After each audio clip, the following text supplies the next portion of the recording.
Ili kupata habari zetu kila siku, tafadhali bonyeza subscribe kisha alama ya kengele.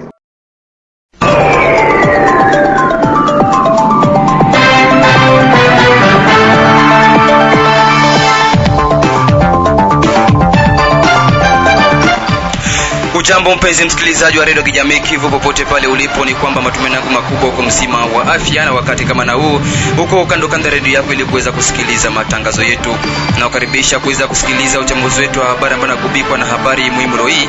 Uchambuzi wa habari toka waandishi wetu mbalimbali, makala, michezo na burudani, pamoja na habari za kitaifa na zile za kimataifa. Msamaji wako wa siku ni Teomari Makelele Ozil, na upande wa pili na sana kijana Antoine Malashi. Nasema karibu na tu ambatana kwa pamoja mwanzo hadi tamati. Kabla kuingia kwa undani wa uchambuzi wetu, hebu tupate habari muhimu leo hii ambao za leo zinazotolewa na mwenzetu Safari Alimasi. Asante sana Omar Makelele Ozil kwa kunipa fursa kuwaletea wasikilizaji wetu habari muhimu. Na katika habari muhimu tutaanzia na huko Misisi sekta Nganja. Mama mmoja ajulikanaye kwa jina la Daniela Tumsifu, mwenye kadiriwa kuwa na umri wa miaka 27, ameponia chupu kujinyonga jioni ya siku ya 5 ya wiki tunayo kijijini Misisi.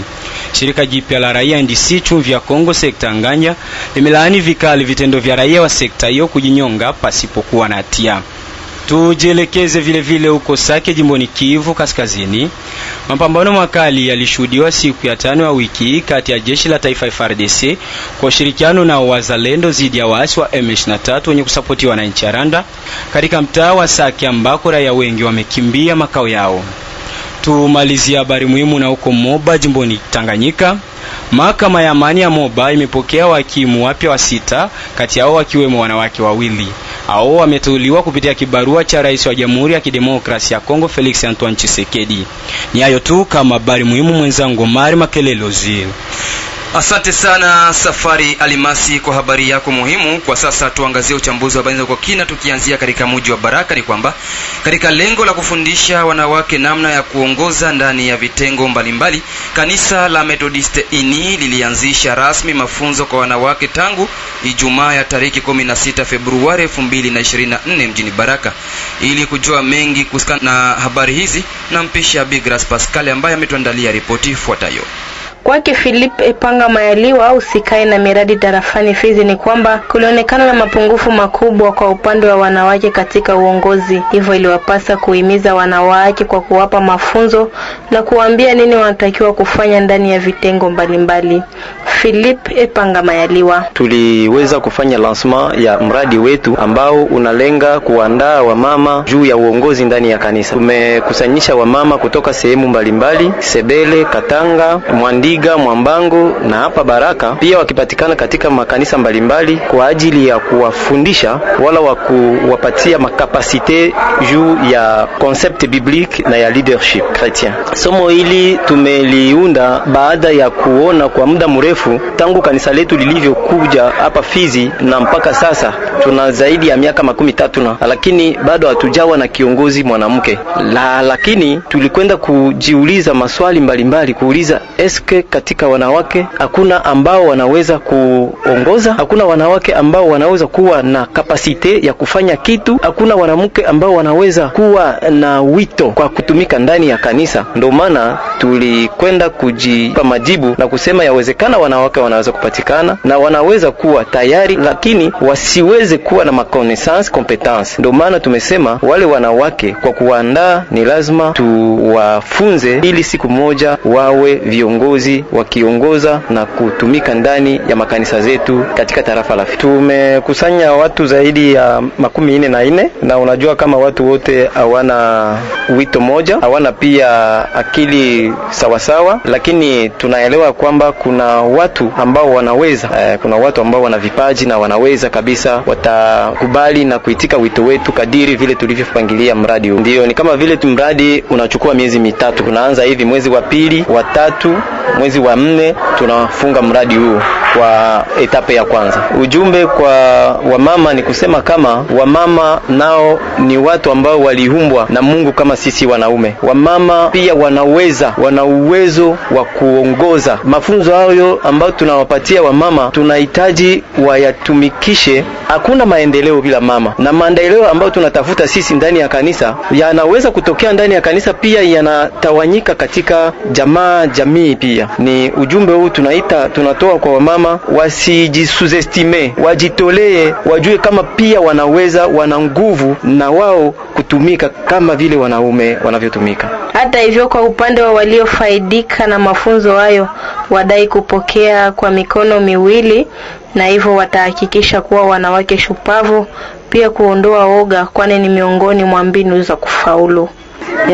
Tunaambiliwa mama leader anapashwa awe ni mama kiongozi, na huyo mama kiongozi awe msisimuaji, anapoongea asiwe na woga, anajiamini kwa maneno ambayo anasema. Iko mama leader inanijenga sana na inanitoa woga na inanimiza sana kwa kazi ya Mungu, na kwa kusema na mie niko leader mwenye Mungu akipenda, hata mimi naweza itwa mpastori kesho, wala anaweza itwa chef laiki hata wa district kesho, au naweza itwa hata kila kitengo wataniteua mkanisa nitakitumika. Wale wa mama ninawahimiza nao pia waendelee, wasikuwa najirudisha nyuma, kwa sababu wengi wanapenda kujirudisha nyuma kusema eti sikusoma, eti sikufanya hiki, lakini wawe na bidii na shauku ya kuja kushiriki kwenye mafunzo, nao pia wapate kujua na kuelimika. Kitu ambacho kimenigusa ni kwamba jinsi mwanamke naye anaweza akajisikia na kusimama mbele za watu na kuongoza watu katika mambo mbalimbali, kama vile mambo ya Mungu. Unasimama na wewe mbele za watu, unasema neno na watu wanakusikiliza. Kwa wale wamama wenzangu ambao wakupata muda wa kufika kwenye mafunzo haya, naweza kuwaambia kwamba nao wajikaze, waelimike, waangalie gisi wao nao wanaweza kujipanga gisi ya kusimama mbele za watu na kukulisha watu neno la Mungu, na kuambia gisi mtu anaweza endelea katika kanisa hata nyumbani pia. Katika mafunzo ambayo tulikuwa nayo kwenye kanisa yetu ya Eglise Lokale ya Sayuni, leo tulifundishwa juu ya mwanamke kuwa imara katika familia yake na katika kanisa lake analoshiriki. Sababu kuna wanawake wengi wakiwa ndani ya kanisa wanataka kujiachililia. Mwanamke anaweza kuambiwa ufanye kitu fulani ndani ya kanisa, anajihisi woga na shaka, anajihisi kama hawezi kuweza. Lakini kwa leo, kufatana na mafundisho ambayo tumefunzwa na tukaambiwa na mifano ya wengine wenzetu wanawake ambapo walikuwa hodari katika kazi ya Mungu, na sisi wa mama kwa leo tujiweke kuwa na ushujaa wa kuweza kutenda kazi ya Mungu. Tutoe woga ndani ya kazi ya Mungu wala katika nyumba zetu. Tukapewa mfano wa Esther, gisi alikuwa shujaa, alipigania taifa yake. Nijua nini alipigania taifa yake? Alikuwa na nguvu, alikuwa na ile wito ya kufanya kazi ya Mungu. Yaona ile roho ya shujaa, hawezi kutumika ile kazi ya Mungu. Kwa yale ambapo nilifundishwa mie na wale ambapo wakusikia, na tunaweza kuwaambia kufatana na jinsi wanasikia, waendelee kuwa na roho ya ushujaa. Kumuhimu pande yangu, kwanza tulishukuru kwa gisi ya kuitwa mwalimu na mafunzo, kwa sababu tangu tulianza kanisa hii ya Methodiste ini, mimi niko na miaka kama 2 ama 3, sijawahi kusikia banaleta formation wala mafunzo ya mama juu ya kufunza wengine. Maana hii inaitwa formation de formateur wala formation de formatrice. Hata kama tunasikia kama ubiri mkanisa, lakini mafunzo ndio inakuwa inaimiza mtu. Najua ni mafunzo ya kuhimizana. Sasa vile tulisikia ni mafunzo ya kuhimizana. Kila mama mwenye alikuwa humu haiko na jukumu ya kwenda kuhimiza wengine kule kukanisa. Kila mtu atambue kama role ya kiongozi ni kuhimiza wengine, role ya kiongozi ni kukuwa na msimamo wa usisimuaji, role ya kiongozi ni kutumikia wengine. Ufanye vyenye kanisa inaongoza, usijitie muvyako vyako. Kiongozi ni ule mtu mwenye anatumika mlengo wa Kikristo. Kwa hii mafunzo yenye tunasemewa tutaifanya muda wa siku 12 kwa juma mara moja. Tunaomba tujitahidi mafunzo iwe mingi, tuongeze kapasite mu vichwa yetu. Tunasie nabo tukue na ile juhudi na nguvu ya kuongezesha wengine kwenye tutawafunza maeglize lokali yetu. Nadhani ile itatusaidia. Tusalie tu katika mji wa Baraka ni kwamba kipindi ambacho harakati za kutoa vioske, magari na vyote ambavyo vinasonga barabara ndani ya mji wa Baraka nacho kitengo cha polisi husika na usafi zikiendelea, baadhi ya raia wa mji wa Baraka wametajwa kutokufurahishwa na namna harakati zinavyoendeshwa. Wakizungumza na Radio Kivu, baadhi ya raia wametaja kuwa ni vizuri kwa hatua iliyochukuliwa na meya wa jiji, ila wawatafutie nafasi nyingine ya kuendesha kazi zao za kila siku kama walivyoeleza. Kitu ambacho naweza nikaongea ambacho kinakamatwa na viongozi vya serikali kwa kutoa mapiste kubarabara ni kitu ambacho haikutufurahisha zaidi, sababu ukishasema kwamba tutoe piste kubarabara ni sawasawa vile utakuwa unatuima nafasi ya kujitafutia, sababu piste ikishatoka mubarabara haimaanisha aseme njoo inawezi katuma gari isipite. Tunasikia nasema kama piste inaleta buchafu barabarani, yani aikishasema kwamba tutoe piste kwenye barabara. Je, kuna kazi ambayo yeye atatupatia sababu tuachane na kitu cha kutia piste ku barabara? Basi tukishatoka kwenye barabara tukisharudia kwenye viwanja vya watu utakuta kwamba tuko nakuwa mbali sana. Kutoa vioski na kutoa restaurant yakuwa tatizo, lakini ni tatizo tena kwa raia juu ile fasi alikuwa terekea ndo yakuwa pata ile kidogo anakula na watoto yake.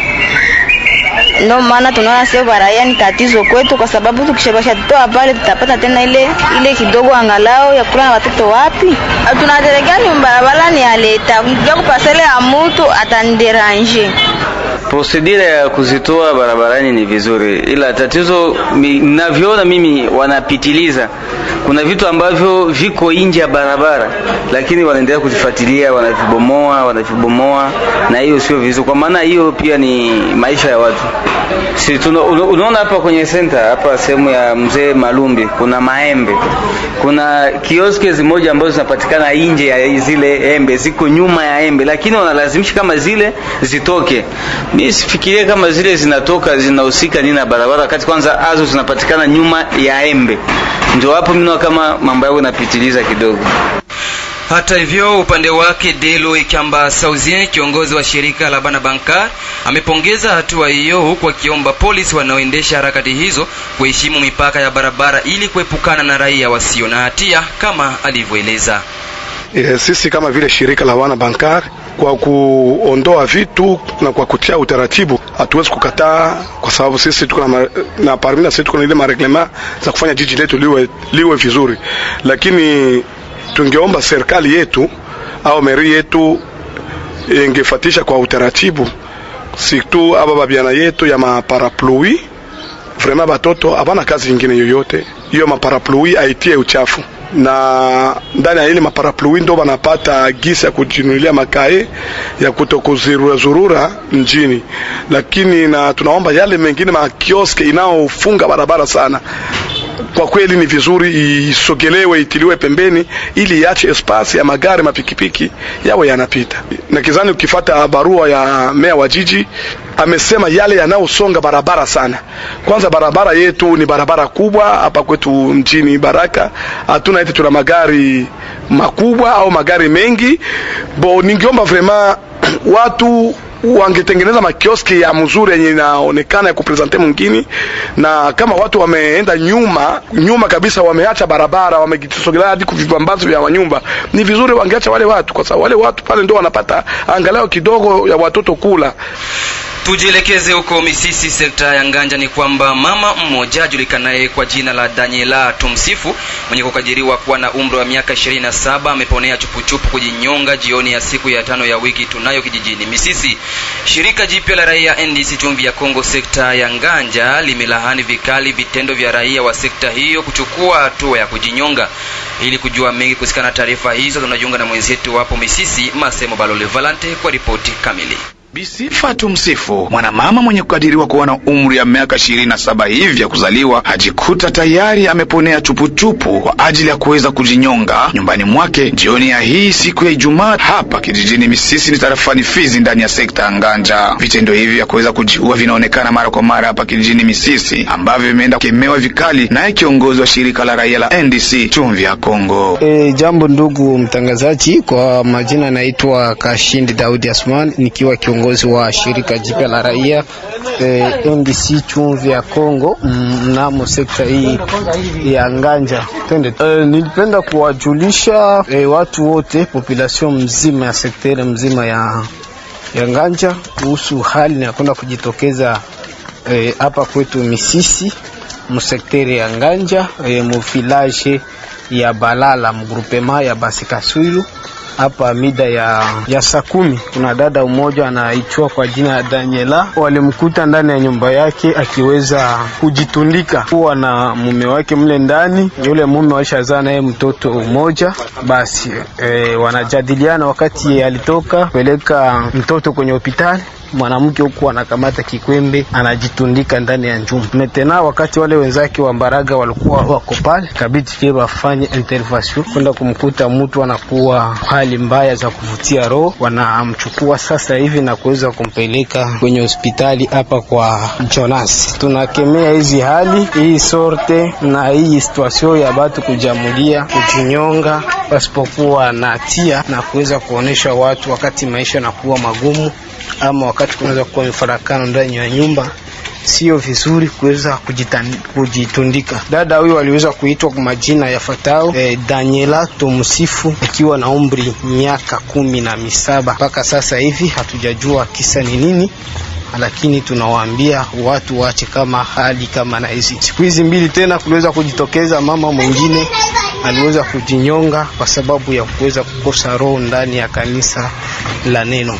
Hiyo ndio ilikuwa message tulipenda kuharabele na kuonesha kombe de fois mabitu sawa vile mui etandia sektere mzima ya Nganja haiwezi kuwa ni ya mzuri zaidi, kwa sababu huwa itusaidii kitu, inaendelea na tuletea madhara na kuweza kuwapoteza watu wenyewe wangeweza kutusaidia mara kwa mara. Kumbuka ya kwamba wiki iliyomalizika mwanamama mmoja wa kanisa la neno alikuta tayari amekwisha kujinyonga asubuhi mapema kwa kuweza kukosa Roho Mtakatifu. Vile vile mtu mwingine alikutwa tayari amekwisha kunyongwa na watu wasiojulikana. Hali kama na hii imeenda kukemewa vikali na viongozi wa kijiji hiki, ambapo wanaomba viongozi wa serikali kuweza kuingilia kati masuala kama na haya. Nikiripoti toka Misisi tarafani Fizi, Masemo Balole Valante kwa niaba ya Radio Kivu Baraka. Hivi sasa nampisha mwenzangu wa habari za michezo Sudi wa Sudi Valanta, ambaye ataweza kutujuza mengi zaidi. Asante sana kabisa mwenzangu Omari Makelele Uzile. Leo katika habari za michezo tuanze ndani ya moja Baraka, ni kwamba michuano ya ligi ya nyumbani ima championnat local iliweza kutimua vumbi leo siku ya Jumamosi ya tarehe 17 Februari kwenye uwanja wa Maendeleo jijini Baraka, ambako majira saa 7 kamili za mchana ES Muungano ya Mandiga waliweza kupokea kichapo cha bao 1-0 kutoka vijana wa Tepe Orthograph, na mechi ambayo ilipigwa majira saa 9 kamili za jioni Kalonja Sport waliweza pia kutambiwa kwa mabao 3-2 mbele ya FC Bilombe ya huko Kabela. Michuano hiyo itakuwa kuendelea mara tena siku ya Jumapili tarehe 18 Februari, ambako mapema sana saa 7 kamili za mchana ES Freedom watakabiliana vikali dhidi ya OC Masansi Chenjaua, na mtanangi mwingine majira saa 9 kamili za jioni Nouveau Regime watakuwa nyumbani kuwapokea vijana wa Deso Rafiki. Michuano hiyo iliweza kuendelea mara tena kule Mboko sekta Tanganyika tarafani Fizi, ambako mechi moja iliweza kupigwa. Klabu ya Cafe di Congo waliweza kuwapa msumari wa bao 1-0 klabu ya Mboko Sport. Kwingineko ni kwamba ligi kuu ya huko Uingereza maarufu Premier League katika bara la Ulaya iliweza kutimua vumbi mchana wa Jumamosi ya wiki tunayo, ambako majira saa 8 na dakika 30 klabu ya Liverpool waliweza kuwatambia klabu ya Brentford kwa kufunga mabao 4-1. Lakini punde majira saa 1 na dakika 30 za usiku mtanangi mkubwa utaweza kushuhudiwa kwenye uwanja wa Etihad Stadium, ambako vijana wake Mauricio Pochettino Chelsea the Blues wataonekana kwenye uwanja wa Etihad Stadium kupambana vikali dhidi ya vijana wake Pep Guardiola Manchester City. Vikosi ambavyo vitaweza kuonekana kwenye mechi hiyo kwa upande wa klabu ya Manchester City yuko golikipa Anderson, Walker, Akanji, Diaz, Ake, Rodrigo, De Bruyne, Foden, Alvarez, Doku pamoja na mshambuliaji wao Haaland. Na kwa upande wa Chelsea Blues, mkufunzi wa klabu hiyo Mauricio Pochettino ameanza wachezaji wafuatao: yuko Petrovic kama vile golikipa, Gusto, Disas, Colwill, Chilwell, Caicedo, Enzo Fernandez, Gallagher, Palmer, Jackson pamoja na mchezaji Sterling. Na weka nukta kwenye habari za michezo nikiwa la Valana nambari 7 mgongoni ya Radio Kivu. Asante sana Sudi wa Sudi na yako namba 7 mgongoni. Msikilizaji anapoenda unakuja kujiunga nasi, unaendelea kusikiliza uchambuzi wa habari wa Radio Kivu katika mji wa Baraka kupitia masafa ya FM kunako mita benda 93.0. Kampuni Fizon Baraka, Mboko na Misisi ni rahisi kutuma na kupokea pesa cash pote ulimwenguni bila usumbufu. Hivi sasa tuangazie habari za kitaifa. Huko Goma ni kwamba jeshi la taifa FARDC jimboni Kivu ya Kaskazini limetaja kuwa ndege zao za kivita hazikuguswa na bomu zilizorushwa nalo jeshi la Rwanda kwenye airport ya Goma. Hivyo limekemea kwa mara nyingine tena shambulizi hilo na kuomba raia kuwa tulivu, kwani wanaendelea kutenda kazi kwa ajili ya ulinzi wao na mipaka ya nchi ya Jamhuri ya Kidemokrasia ya Kongo. Kama kawaida mwenzetu Baumestadi Francois amatujia na ripoti ifuatayo. Uhakikisho ni wake Guillaume Njike Kaiko wakati wa mazungumzo na vyombo vya habari. Msemaji wa jeshi hilo la taifa FARDC jimboni Kivu Kaskazini amesema kuwa hakuna ndege ya kivita iliyoguswa kwa upande wa Jamhuri ya Kidemokrasia ya Kongo, bali ni ndege za kiraia pekee. Hapa namnukuu: mnamo siku ya Ijumaa 16 kuamkia Jumamosi 17 Februari na saa 8 usiku, ndege za kivita zisizo na rubani au drone za jeshi la Rwanda zilikeuka mipaka ya DRC na zilivizia ndege za kivita za jeshi la taifa FARDC. Hivyo ni kutokana na namna bomu zilivyokuwa zikirushwa na ndege hizo. Kwa namna hiyo tunawajulisha kama ndege za kivita za FARDC hazikuguswa, bali ni za raia ndizo ziliguswa na kuharibika pia. Hali hiyo inatokea wakati ambapo kurupushani zinaendelea kuonekana kati ya nchi ya Jamhuri ya Kidemokrasia ya Kongo na ile ya Rwanda, na wakati huo pia mkutano mkubwa wa viongozi wa kiserikali au maraisi ukiendelea katika nchi ya Ivory Coast. Asante sana mwenzangu Baumestadi Francois kwa habari hizo za kitaifa. Msikilizaji, tulielekeza sasa hapo Bukavu, mji mkuu wa jimbo la Kivu ya Kusini. Ni kwamba kwa maendeleo ya tarafa la Mwenga, Mwami Longangi Kapangala Christian adai kutetea ujenzi wa barabara inayounganisha tarafa hilo na matarafa mengine. Mwenzetu wa Bukavu Louise Busanelisiana ametuandalia ripoti ifuatayo. Hiyo ni mojawapo wa pendekezo zilizotolewa kwake nayo muungano inayojumuisha shirika za kiraia ama cadre de concertation de la société civile ya mahali, kisha huyu kutajwa kama vile mwanabunge jimboni kwa niaba ya tarafa la Mwenga na wenzake wami kwenye kipindi cha mwaka wa 2024 hadi mwaka wa 2028. Ilikuwa wakati wa kikao cha uchaguzi kilichoendeshwa tarehe 12 Februari mwaka huu paka Mituga tarafani Mwenga, kikikutanisha wami wa sehemu hizo wanaounda tarafa la Mwenga. Shirika hili la kiraia linapongeza wami hawa kwa hatua hiyo na kumuomba Mwami Longangi Christian kuungana na wenzake wanabunge na kufanya mbinu zote ili kuchagua miswada na kutetea shida zinazokumba tarafa lao kama vile hali ya uchimbaji madini, ukarabataji barabara nambari 2 na kadhalika. Ilere Isombia, kiongozi wa shirika hili la kiraia, atoa maelezo.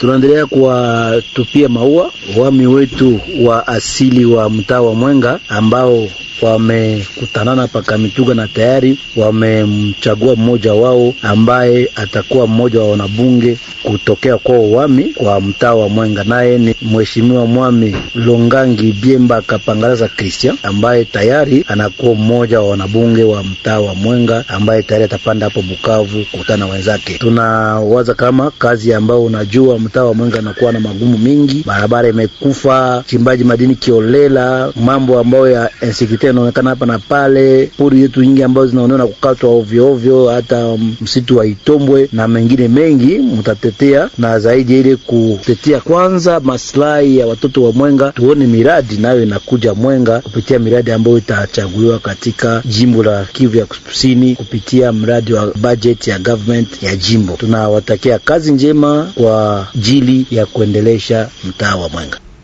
Tujielekeze huko katika jimbo la Kivu ya Kaskazini. Tuanzie pa Butembo. Ni kwamba kitita cha pesa, simu ya mkononi kupelekwa na mabandia wasiojulikana mpaka sasa. Hayo ndiyo matokeo ya uvamizi uliofanyika ndani ya kata Kakua, manispaa ya Bulengera, jijini Butembo. Kutoka Butembo tunajiunga na mwenzetu Zangose Movis Wakapuni kwa ripoti kamili.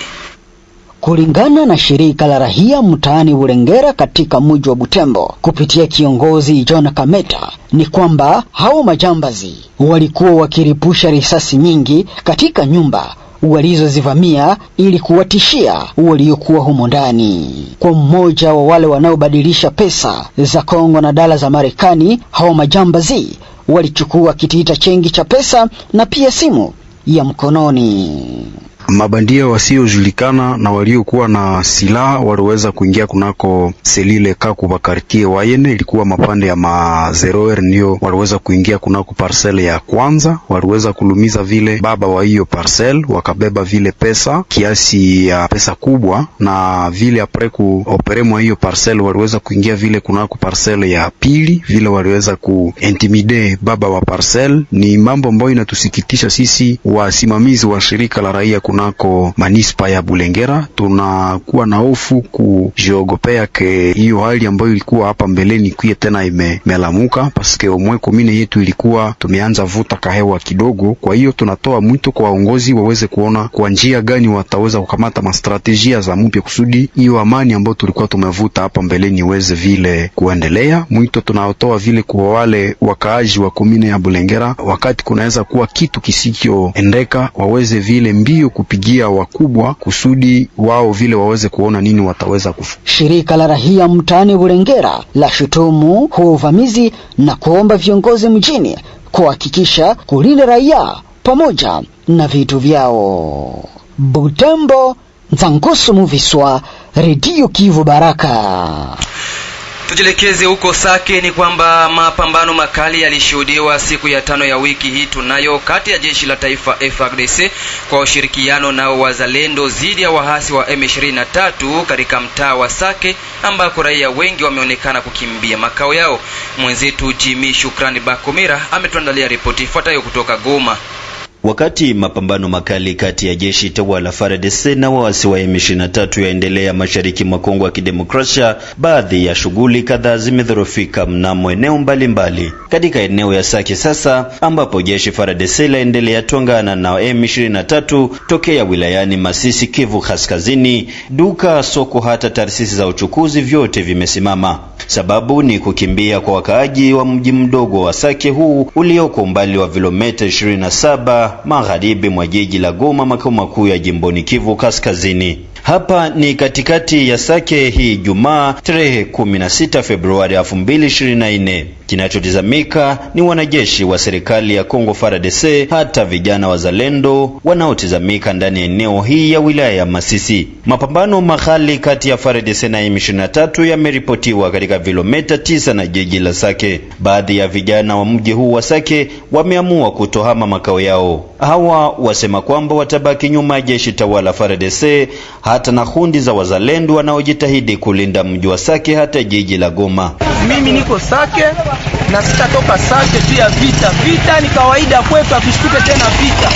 FARDC inachunga mwingine na wazalendo. Pia hatutatoka, tuko tayari kufia nchi yetu. Huyu ni Mulindwa Shukuru, miongoni mwa vijana hawa. Hali ni mbaya sana, sisi tunakutana hatuwezi kuingia kabla tiona adui. Kusema nyie hamwezi toka kama adui hayafika. Hapana, tunapenda tunaanza kitu wa kwanza na pesa kwa adui kwanza. Tutagopa hii. Basi hata uende Goma, uende wapi, utakuwa tu na njala. Kumbe tuwakie tu kwanza kupale. Tena kama itakuwa hii kama utakucha mara pili. Na kama utakuwa tuone kama tutaweza gombana nao tukashindwa. Guvernema na hivyo angalia vile. Ni kusema nyinyi bajeni hapa Sake mnadetermine kupiganisha adui. Kabisa. Na mbali ya Goma tunahakikisha kama adui atakuya hapa, tuko hapa bashini hapa, tutashikaza tuone kama tutaweza. Ingalao watu wengi walihama jiji la Sake, tumekutana na familia ambayo hadi sasa ni bado kukimbia, ingalao uofu umeonekana kuwa mwingi katikati mwa Sake. Chito Huseni ni mkaji wa Sake ambaye haja bado kimbia, asema kwamba tunakimbia sababu ya vita ya M23 na FARDC. Ndio wanasema mwingine mzuri, lakini kuna watu wako wanapenda wapie manyumba kukusakusa, vile FARDC inatuchunga bila. Tunaomba watusaidie, kuna watu wenye wanateseka hawana ngiza ya kutoka hapa tuafike hata Mugunga.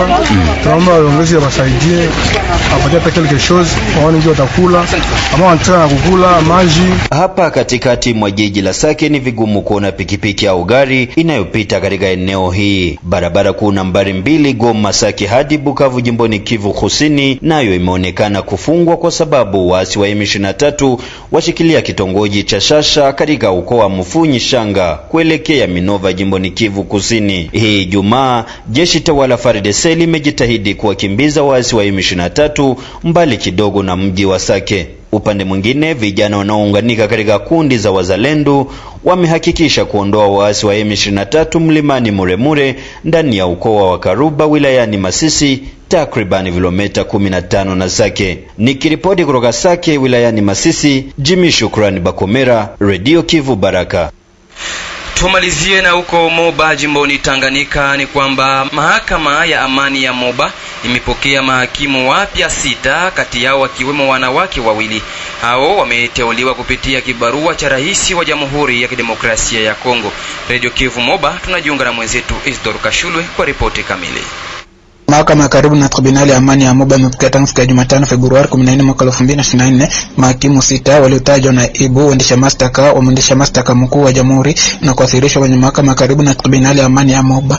Hakimu Lamba Kadhari Peter, mwendesha mashtaka wa Jamhuri na kiongozi wa mahakama ya karibu na tribunali ya amani ya Moba, amefahamisha kwenye vyombo vya habari siku ya Ijumaa Februari 16. Amesema kusalimu kutajwa kwa mahakimu au wapya na rais wa Jamhuri ya Kidemokrasia ya Kongo. Kwa hiyo kwa kuwa tarafa ya Moba ni kubwa mno, kuwasilishwa kwa mahakimu hao wapya kwenye mahakama ya karibu na tribunali ya amani ya Moba kutarahisisha kazi ya serikali. Wataweza kwa pamoja kusaka mtu yeyote yule atakayekiuka sheria katika eneo yote ya tarafa ya Moba. Nous avons présentement d'abord reçu 6 magistrats. En effet, ce sont les magistrats qui ont été nommés. Tumeweza kwanza kwa wakati huu pokea mahakimu 6. Kwa hiyo ni mahakimu waliotajwa naibu wa mwendesha mashtaka wa Jamhuri na kuwasilishwa kwenye mahakama karibu na tribunali ya amani ya Moba kwa ajili ya kufanya kazi ya mahakimu kabisa. Kama anavyofahamu bwana mwandishi, tarafa ya Moba ni kubwa kabisa, inapita hata nchi nyingine. Alafu kwa kuwa nimekuwa peke yangu pamoja na ujio wao, tutaweza na wao pamoja kutafuta mtu yeyote yule atakayekiuka sheria na hiyo kwenye eneo nzima ya Moba. Nous allons avec ensemble nous allons chercher tout individu qui va transgresser la loi et là sur toute l'étendue du territoire de Moba. Kwa wakati huo mwendesha mashtaka wa Jamhuri na kiongozi wa mahakama ya karibu na tribunali ya amani ya Moba ameomba kwa raia ya kama mtu yeyote yule kuelemewa na tabia ya mtu mwingine anapaswa kustaki mbele ya sheria kuliko kujichukulia sheria. Et pour la population, nous demandons à tout un chacun qui est lésé au lieu de se rendre justice. Kwa ajili ya raia tunaomba kwa kila mmoja anaelemewa kuliko kujichukulia sheria, kwani rais wa Jamhuri ametuma mahakimu na jukumu lao wanachukuliwa kama vile vyombo tayari kwa ajili ya watu wanaotenda makosa, kwa watu wasiokuwa na nguvu. Kwa hiyo yeyote yule asiyekuwa na nguvu, yeyote yule anaelemewa na tabia mtu mwingine, nitawaomba watu wale kuja mbele yetu sisi kustaki, kwani tunao sasa hivi mahakimu wengi wanaweza hata kuyafikia maeneo ya mwishoni mwa tarafa ya Moba. Devant nous se plaindre parce que nous avons maintenant beaucoup de magistrats qui peuvent même atteindre les faits fonds du territoire de Moba. Ifahamike ya kuwa miongoni mwa mahakimu au 6 walioathirishwa kwenye mahakama karibu na tribunali ya amani ya Moba unapatikana wanawake 2. Nikiripoti kutoka Moba, Isdor Kashulwe, Radio Kivu. Ni kupitia ripoti ya mwenzetu Isdor Kashulwe ndipo nimeweka nukta uchambuzi wetu wa habari za siku ya leo, uchambuzi ambao ulisoma nami Omari Magilele Uzile. Upande wa pili nilisonana kijana Antoine Malashi. Msikilizaji, na kushukuru kwa kuweza kunitegea sikio mwanzo hadi tamati, lakini vile vile sitokosa kushukuru waandishi habari wa Radio Kivu walionisaidia kuziandaa. Nasema asante na kwaheri.